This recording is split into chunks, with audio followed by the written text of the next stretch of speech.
in respect and memory. I remember I used to sit there getting swallowed on Tennant Super in West Sussex, smoking the finest weed.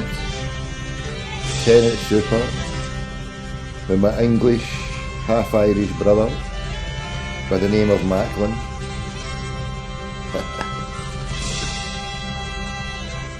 The brother that I chased a dragon with in my youth.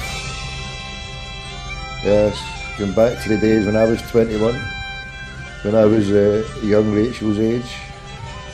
I was a hell of a naughty boy. Fucking hell. Hell's bells, that's all that can be said. Oh, to be 21 again. I don't think so.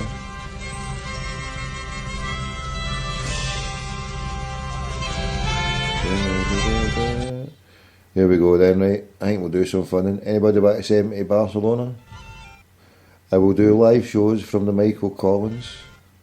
I only need my fare to get there. I've got a good mate who'll put me up. What's the prices? The prices must be through the roof. Anybody checked it out? We'll do live shows with Rachel. A live show from the Sangrandia Familia. I've not even looked at the hangway for Barca. Off. Anyway. Off. We play this song for all the hardcore Tims, all the young team, all the cheesy ravers. They're up and away. Right, G-Man, I'll phone you now.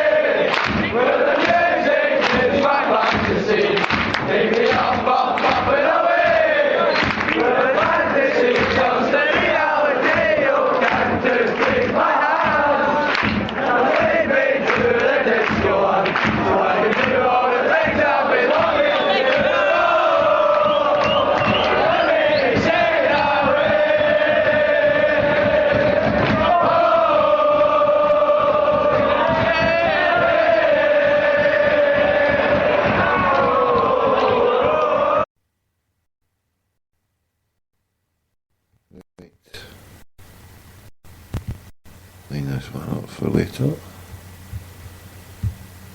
Over there, let's go down. We're phoning you, G. Phoning your Skype, remember, we're on the Skype.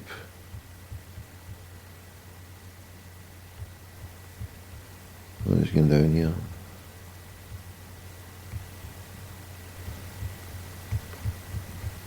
Right.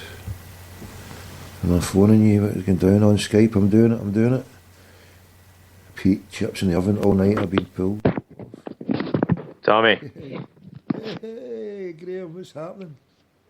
Jet lagged out of my nut, pal. How you doing? Happy Thanksgiving Day. How you had a good day? Cheers, pal. Yeah, had a good one. You know, just doing the usual Thanksgiving activities, laying around, eating. Tell us, for those who don't know, what is Thanksgiving all about? Apart from eating and having thanks for whatever, what's it about? What's the origins?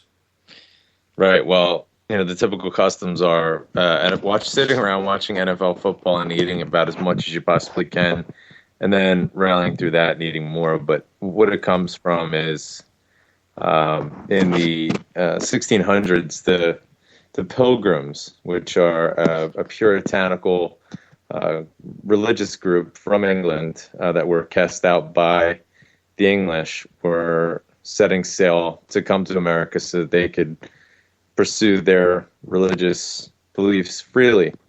So they came to America, and they were trying to get to the state where I am just now, Virginia. Went off course just slightly and found themselves in Massachusetts. So not too far from Cape Cod, a place called Plymouth Rock. When they landed there, they thought, right, you know, this is the land of plenty and everything's going to be lovely. As the autumn moved into the beginning of winter, and as we're experiencing just now, things got a bit dicey in terms of the weather, where things got cold. The crops that they tried to plant were not coming to fruition. They were running out of food, and they were starving. And they were fortunate enough to have some Native Americans that lived in the surrounding area come and help them. They fed them. They had a big feast. They shared with them, so that the Puritans, their colony, wouldn't starve to death. Essentially, and they taught them how to farm sort of native crops like corn, and taught them how to make it into something sustainable. So, what we have interpreted that as in terms of modern day is just taking a day out to give thanks for all of the stuff that we have, and especially the food that we have, because as the story goes, the Puritans and the Pilgrims, they didn't have any food. So now that we have food, we should eat as much as we possibly can, even though most of us over here are approaching 25 stone. No, I know, but I appreciate what you're saying. I knew most of what you were saying, but it was just in case anybody didn't. It's better coming from your mouth than me trying to give it half-hashed. But I mean, from someone who comes from my background, I mean, that's why I say Thanksgiving, because, well, it's about people who managed to pull them out from starving to death, and so anybody facing that affliction, not having food in the belly, to even try and fast for one day, it's a hardship, and if you're doing that just because you're trying it, but you try and do that because you get no choice, so everybody should be thankful, because it really, human beings don't do one iota to make food happen. Okay, we can plant the seed and whatever, but we don't make the sunshine or the photosynthesis for the rain or the oxygen. So, we're at the hands of nature, if you like, if you don't believe in a God, with the hands of whatever's coming down for the sky. We can't control it. We just have to hope that the conditions are met, because anything can happen really in the cycle. You look what happens with hurricanes, earthquakes, fire. Things can be destroyed, and you've got nothing. Drought. You've got no crop. You've got nothing. So you've got to be thankful for what you got, and so thanks be to God. Even although, what's the score? Is it the Baltimore on Pittsburgh? What's the score now? Have you got it on? No, I haven't. To be honest, I can check for you here. I don't bother. I've not got it on here. I'm not bothered doing it myself. Yeah, I'm not. I don't have it on just now. Actually, Baltimore is leading Pittsburgh 13-0 in the third quarter. Well, Pittsburgh's been absolutely shite this year for some reason. They're getting a bit old, and they haven't brought in any young players to replace some of the older guys that are either retiring or moving on. So quarterback's getting a bit old, isn't he? Ratzelberger was his name. Ratzelberger. Yeah, he's getting a bit on, and rumors are that they're looking at some college players who are a similar type of player to him that they might bring in. But they've had 7 Super Bowl wins, 7 championships. I mean, I'm not at a place where I'm gonna start feeling sorry for them. The team that I support, they've never even won one fucking Super Bowl. I mean, the last championship. Who do you support again? The Philadelphia Eagles. They only even managed it once. Shit, man. No, I mean they won. Back in 1960 was called the NFL Championship, and since the Super Bowl has come into fruition in 1967, which is a pretty phenomenal year, they haven't won any of the Super Bowls. They've been to the Super Bowl twice. They lost to the New England Patriots in 2005, and they lost to the Oakland Raiders in 1981. So. Who was the black quarterback they had there? Was it Cunningham? It was they had Cunningham. Yeah, they had him back in the 90s. He never made it to the Super Bowl. They had Donovan McNabb was another black guy that they had as a quarterback, and the one that lost against the Patriots, wasn't he? Yeah. He threw up. Yeah, the fourth quarter. Driving down the field, and they were just trying to hurry everything up, and he just he vomited all over the center's arse. Actually, he was just going up to take the ball from the center, and he just threw up all over him. Can I ask a famous question for an American football? Were you at the game that day, caller? No, actually, I was in Las Vegas that night. How did you feel? But were you gutted? Tell me this. Here's a question. And gutted in ranks of how gutted were you? Was it in the terms of what happened to us the other night gutted, or was it worse or better? Here's a question. Here's a key question here. Yeah, it was probably equivalent. I mean, I was in Las Vegas. That was a trick question. No, listen, you get beliefs in them. I mean, you supported. You supported the Philly for a while. Then you supported them all your life. Yeah, I mean, since I was a child, really. But over the past several years, Celtic means so much more to me than any team. that I've ever supported before or since. I mean, uh, I mean, the Eagles, they're my childhood team. It's all I've known from when I was a kid. But the Eagles don't have, they don't mean as much to me in terms of who they are and what their identity is. Not even close compared to Celtics. So, if there was some alternative universe, if we went down, wormhole into some bizarre dimension where Celtic were playing against the Eagles, I'd be supporting Celtic. Hold on, G, stay there. We've got somebody. I don't know if this. Hold on. Hello. Tommy boy, how you going? Hey, who's this? It's John from Australia. John from Australia. Look at this. We'll get from down under to Virginia in the USA and in between a Glasgow crackpot. How you doing, John? John Graham, John. Graham, how you on, mate? Yeah, I'm doing all right, John. How's things down there? Was cracking the night, lads. He's having a late one. Aye, mate. I was just doing a show earlier on there, and I started early, and I'd said I was going to do another wee one after that. So, no, you phoned me on the Melbourne number there, John. Yeah. Yes, I did. Yes, came through in the Melbourne number 0390186767. There we go. That's a Melbourne number. 0141 416 1888 for all the Glasgow if you want to phone.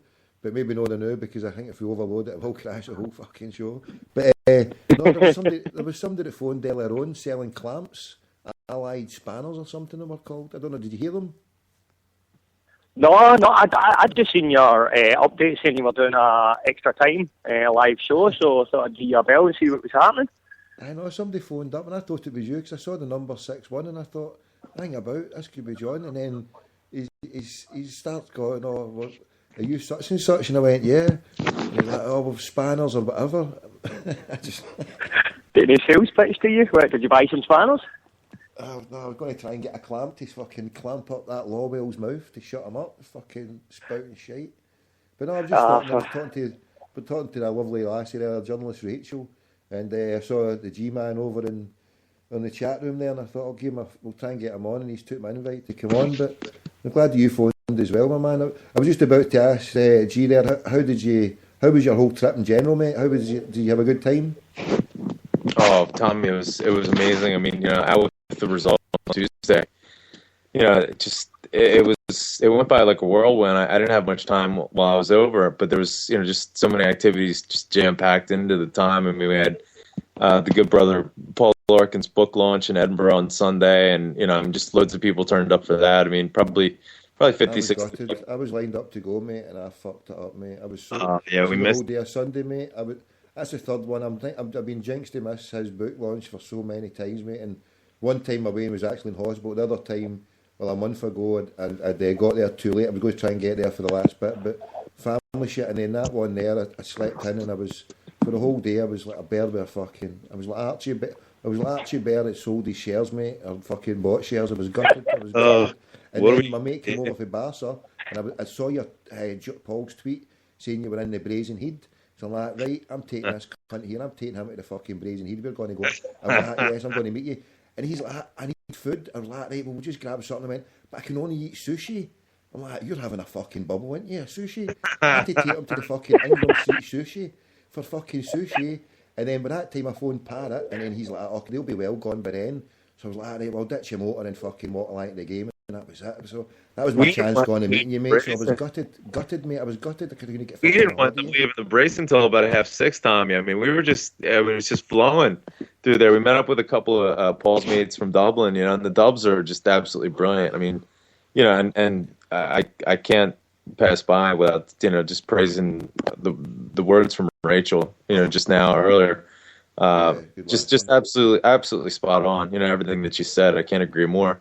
But the boys from Dublin came over, and just you want to talk about crack? It was fantastic. We lost complete track of time, and that's just not just because it gets fucking dark at 2:30 in the afternoon over there, which is just my fucking head. But we were in there, and it was about 6:15. I said to Paul, I said, maybe we should make a move here. He's like, fuck's sake, we got to get up to the stadium, So finished our pint and managed to make our way out of there. But yeah, it was probably 6:30. We managed to get a cab and made our way up towards the stadium. And the shame of it is I was feeling pretty good, about our chances going into it. But I really felt like this is team that was there for and right